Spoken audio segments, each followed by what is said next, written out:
আসসালামু আলাইকুম ওরহমতুল্লাহি ওবারাকাতুহু। প্রিয় ভাইরা, এখন শুনছেন মরণ একদিন আসবেই নামক কিতাবটির চতুর্থ পর্ব, যেটি লিখেছেন শায়েখ আব্দুর রাজ্জাক বিন ইউসুফ সাহেব। ভিডিওটি ভালো লাগলে একটি লাইক করবেন, কমেন্ট করবেন এবং অবশ্যই চ্যানেলটিকে সাবস্ক্রাইব করবেন। আবু হুরায়রা রাদিয়াল্লাহু তাআলা আনহু বলেন, নবী করিম সাল্লাল্লাহু আলাইহি সাল্লাম বলেছেন, ততক্ষণ পর্যন্ত কিয়ামত কায়েম হবে না যতক্ষণ পর্যন্ত রোমকগণ মুসলমানদের বিরুদ্ধে আমাক অথবা দাবাক নামক স্থানে অবতরণ না করছে। ওই সময় তাদের মোকাবিলা করার জন্য মদিনার একটি উত্তম সেনাদল বের হবে। লড়াইয়ের জন্য যখন মুসলমানগণ সারিবদ্ধ হবে, তখন রোমকগণ বলবে, তোমরা আমাদের জন্য ওই সব লোকদের রাস্তা ছেড়ে দাও যারা আমাদের সাথে যুদ্ধ করে আমাদের কিছু সংখ্যক লোক বন্দি করে নিয়ে এসেছে। আমরা একমাত্র তাদের সাথে যুদ্ধ করব। মুসলমানগণ বলবেন, আল্লাহর কসম, এ কাজ কখনো হতে পারে না।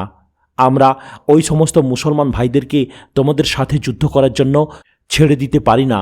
এরপর মুসলিম সেনাগণ রোমক কাফেরদের সাথে যুদ্ধে লিপ্ত হবে, কিন্তু মুসলমান সেনাদের 1/3 রোমকদের মোকাবিলা হতে পলায়ন করবে। আল্লাহ এ পলায়নকারীদের তাওবা কখনো কবুল করবেন না। আর 1/3 শহীদ হবে, আর 1/3 রোমকদের উপর বিজয় হবে। আল্লাহ এদেরকে কখনো ফিতনা ফাসাদে নিপতিত করবেন না। অবশেষে তারাই কনস্টান্টিনোপল জয় করবে। অতঃপর তারা যখন গনিমতের সম্পদ বন্টনে ব্যস্ত হবে এবং তাদের তরবারিসমূহ জাইতুন গাছের সাথে ঝুলিয়ে রাখবে, ঠিক এমতাবস্থায় শয়তান চিৎকার করে বলবে যে, তোমাদের অনুপস্থিতিতে দাজ্জাল তোমাদের ঘরে ঢুকে পড়েছে। এ কথা শুনেই মদিনার সেনাদল সেদিকে বের হয়ে পড়বে, অথচ সে ঘোষণাটি সম্পূর্ণ মিথ্যা। যখন মুসলমানগণ কনস্টান্টিনোপল ত্যাগ করে সিরিয়ায় প্রবেশ করবে, তখনই দাজ্জালের আবির্ভাব ঘটবে। এ সময় মুসলমানগণ দাজ্জালের সাথে যুদ্ধ করার প্রস্তুতি নিতে থাকবে এবং সারিবদ্ধভাবে দাঁড়িয়ে যাবে। তৎক্ষণাৎ সালাতের উদ্দেশ্যে মুয়াজ্জিন কর্তৃক একামত দেয়া হবে।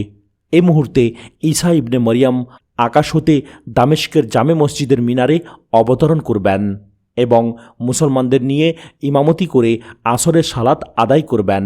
অতঃপর দাজ্জাল যখন ঈসা আলাইহিস সালামকে দেখতে পাবে, তখন সে এমনিভাবে গলে যেতে থাকবে যেমনিভাবে লবণ পানিতে গলে যায়। যদি ঈসা আলাইহিস সালাম তাকে এমনিতেই ছেড়ে দেন, তবুও সে এমনিতেই গলে ধ্বংস হয়ে যাবে। কিন্তু আল্লাহ তাকে ঈসা আলাইহিস সালামের হাতেই হত্যা করাবেন। ঈসা আলাইহিস সালাম যে বর্ষা দিয়ে তাকে হত্যা করবেন, রক্তমাখা সে বর্ষাটি তিনি লোকদের সকলকেই দেখাবেন। মুসলিম মিশকাত। হাদিসে বোঝা গেল, মুসলমানদের সাথে রোম সেনাদের যুদ্ধ হবে। যুদ্ধের স্থান হল কুস্তন্তুনিয়া। মুসলিম সেনা 3 ভাগে বিভক্ত হবে। 1 ভাগ যুদ্ধের মাঠ হতে পালাবে, তাদের তাওবা আল্লাহ কবুল করবেন না। 1 ভাগ শহীদ হয়ে যাবে।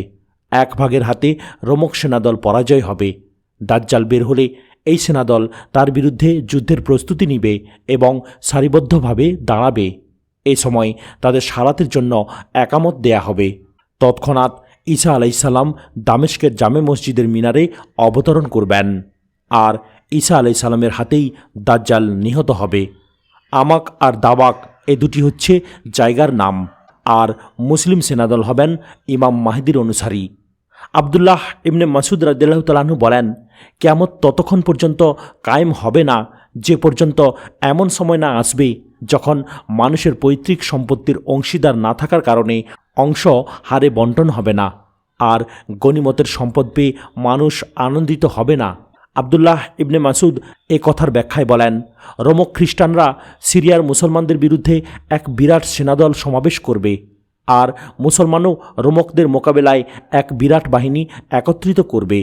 অতঃপর মুসলমানগণ নিজেদের একটি দলকে নির্বাচন করে শত্রুর মোকাবিলায় মরা পর্যন্ত যুদ্ধ চালিয়ে যাবার জন্য পাঠিয়ে দিবে, যারা পূর্ণ বিজয় না করে ফিরে আসবে না। অতঃপর আপন আপন শিবিরে ফিরে আসবে, কেউ কারো উপর জয়ী হবে না। অবশ্য উভয় সেনাদলের অগ্রগামী সৈন্যরা নিহত হবে। অতঃপর দ্বিতীয় দিন মুসলমানগণ নিজেদের একটি দলকে নির্বাচন করে মরা পর্যন্ত যুদ্ধ চালিয়ে যাবার জন্য প্রেরণ করবে, যারা বিজয়ী হওয়া ছাড়া ফিরে আসবে না বলে প্রতিজ্ঞাবদ্ধ হবে। তারপর উভয় পক্ষ যুদ্ধে লিপ্ত হয়ে পড়বে। অতঃপর রাতের অন্ধকারে যুদ্ধ সম্ভব না হওয়ায় বিজয় ছাড়াই শিবিরে ফিরে আসবে। এদের অগ্রগামী দলও নিহত হয়ে যাবে। এরপর তৃতীয় দিনও মুসলমানগণ একদল সৈন্য প্রেরণ করবে এবং বিজয় ছাড়া না ফেরার প্রতিজ্ঞা করবে। অতঃপর সন্ধ্যা পর্যন্ত উভয় পক্ষ যুদ্ধ চালিয়ে যাবে। পরিশেষে উভয় পক্ষ বিজয় হওয়া ছাড়া ফিরে আসবে। এদের অগ্রগামী দলটিও শেষ হয়ে যাবে। অতঃপর চতুর্থ দিন মুসলমানদের অবশিষ্ট সকলেই একত্রে মোকাবিলার প্রস্তুতি গ্রহণ করবে। তখন আল্লাহ তাআলা কাফেরদের পরাজিত করে মুসলমানদেরকে তাদের উপর বিজয় দান করবেন। এই যুদ্ধে মুসলমান এমন লড়াই করবে যে ইতিপূর্বে এ ধরনের ঘোরতর যুদ্ধ আর কখনো দেখা যায়নি। এমনকি যদি কোনো উড়ন্ত পাখি লড়াইয়ের ময়দানের পাশ দিয়ে উড়ে যায়, তবে তারা পচা লাশের দুর্গন্ধের কারণে উড়ে যেতে সক্ষম হবে না। কোনো পিতা বা পরিবারের 100 সন্তান থাকলে যুদ্ধ শেষে গুণে দেখবে তাদের মাত্র একটি সন্তান বেঁচে আছে। এমতাবস্থায় কিভাবে গনিমতের মাল দ্বারা কোনো ব্যক্তি আনন্দিত হতে পারে? আর কিভাবে কাদের মাঝে সম্পত্তি বন্টন হবে? মুসলমান এ অবস্থায় থাকতেই হঠাৎ এর চেয়ে বড় আরেকটি যুদ্ধের সংবাদ শুনতে পাবে। তারা এ চিৎকার শুনতে পাবে যে তাদের অনুপস্থিতিতে দাজ্জাল সদল বলে তাদের পরিবার পরিজনের মধ্যে ঢুকে পড়েছে। এ সংবাদ শ্রবণ করা মাত্রই তাদের হাতে যা কিছু ছিল তা সেখানে ফেলে দিয়ে দাজ্জালের উদ্দেশ্যে ছুটে চলবে এবং শত্রুর অবস্থা পর্যবেক্ষণ করার জন্য 10 জন অশ্বারোহীকে অগ্রগামী হিসেবে পাঠানো হবে। রাসূল সাল্লাল্লাহু আলাইহি সাল্লাম বলেন, আমি নিশ্চিতভাবে তাদের ও তাদের পিতামহের নাম বলতে পারি এবং তাদের ঘোড়াগুলির বর্ণ রূপ অবগত আছি। তারা হবে সর্বাপেক্ষা উত্তম অশ্বারোহী, অথবা তারা তৎকালীন সোয়ারিদের উত্তম। মুসলিম মিশকাত। আবু হুরায়রা রাদিয়াল্লাহু তাআলা আনহু হতে বর্ণিত, নবী করিম সাল্লাল্লাহু আলাইহি সাল্লাম বলেছেন, তোমরা কি এমন একটি শহরের নাম শুনেছ যার একদিকে মুক্ত ময়দান এবং অপরদিকে সাগর রয়েছে? তারা বললেন, জি হ্যাঁ, শুনেছি হে আল্লাহর রাসূল সাল্লাল্লাহু আলাইহি ওয়াসাল্লাম।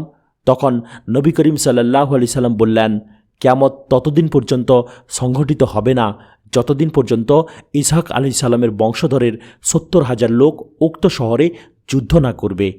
তারা যখন সেখানে পৌঁছবে তখন তারা সে শহরের আশেপাশে অবস্থান করবে, কিন্তু তারা কোনো অস্ত্র দ্বারা আক্রমণ করবে না এবং কোনো প্রকার বর্ষা ও তীর নিক্ষেপ করবে না। শুধুমাত্র তারা লা ইলাহা ইল্লাল্লাহ আল্লাহু আকবার এ ধ্বনি উচ্চারণ করবে। এতেই শহরের এক পাশের প্রাচীর ভেঙে পড়বে। বর্ণনাকারী শাওর ইবনে ইয়াজিদ বলেন, আমার ধারণা রাবি আবু হুরায়রা রাদিয়াল্লাহু তাআলা আনহু বলেছেন, প্রথম ধ্বনিতে সাগর পার্শ্বের প্রাচীরটি ভেঙে পড়বে। অতঃপর তারা উক্ত ধ্বনি দ্বিতীয়বার উচ্চারণ করবে। এবার অপর দিকের প্রাচীরটি ভেঙে পড়বে। তারপর তারা তৃতীয়বার উক্ত ধ্বনি উচ্চারণ করবে। তখন শহরের প্রবেশপথটি প্রশস্ত হয়ে যাবে এবং তারা সেখানে প্রবেশ করবে আর গনিমতের মাল সংগ্রহ করতে থাকবে। তারা যখন এই গনিমতের মাল বন্টনে ব্যস্ত হবে তখন হঠাৎ চিৎকার শুনতে পাবে যে দাজ্জালের আবির্ভাব ঘটেছে। তখন তারা সে সমস্ত ধন সম্পদ ফেলে দাজ্জালের মোকাবিলায় ফিরে আসবে। হাদিস দ্বারা প্রতীয়মান হয় যে এমন একদিন আসবে যে অমুসলিমদের হাতে কোনো যুদ্ধাস্ত্র থাকবে না, আর মুসলমানদের যুদ্ধাস্ত্র হবে অস্ত্র ধনী। সেদিন অমুসলিম পরাজিত হবে, তাদের সম্পদ মুসলমানদের হাতে আসবে।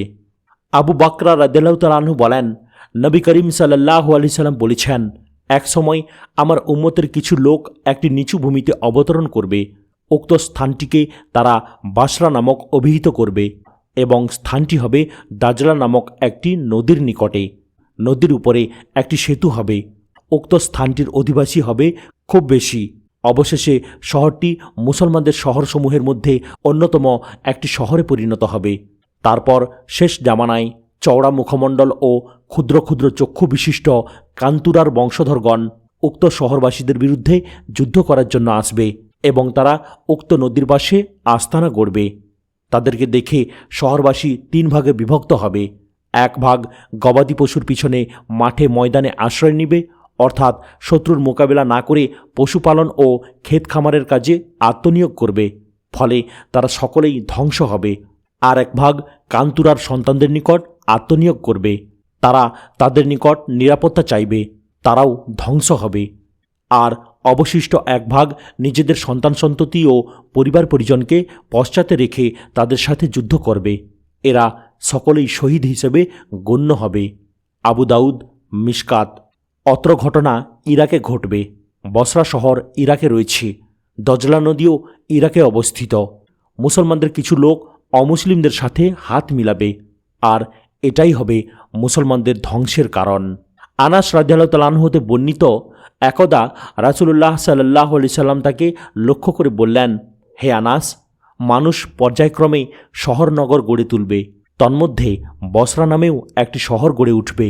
যদি তুমি কখনো উক্ত শহরের পাশ দিয়ে অতিক্রম করো কিংবা শহরে প্রবেশ করো, তবে তার লবণাক্ত ভূমি ও কাল্লা নামক স্থান, সেখানকার খেজুর, তার বাজার এবং আমিরদের দ্বার হতে দূরে থাকবে এবং শহরের বাইরে কোথাও পড়ে থাকবে, কারণ সে স্থান একসময় ধ্বংস হয়ে যাবে। সেখানে পাথরের বৃষ্টি বর্ষণ হবে এবং ভীষণ ভূমিকম্প ঘটবে। সেখানে এমন এক সম্প্রদায় বসবাস করবে যারা নিরাপদে রাত্রি যাপন করবে, আর সকালে বানর ও শূকরের আকৃতিতে রূপান্তরিত হবে। আবু দাউদ, মিশকাত। হাদিসে বোঝা গেল বসরা নামে একটি শহর গড়ে উঠবে এবং মানুষকে সে শহর থেকে সাবধান থাকতে হবে, কারণ সে স্থান একসময় ধসে যাবে। সেখানে পাথরের বৃষ্টি বর্ষণ হবে এবং ভীষণ ভূমিকম্প হবে। সেখানকার মানুষ এত খারাপ হবে যে নিরাপদে মানুষ রূপে রাত্রি যাপন করবে আর সকালে বানর ও শূকরের আকৃতিতে রূপান্তরিত হবে।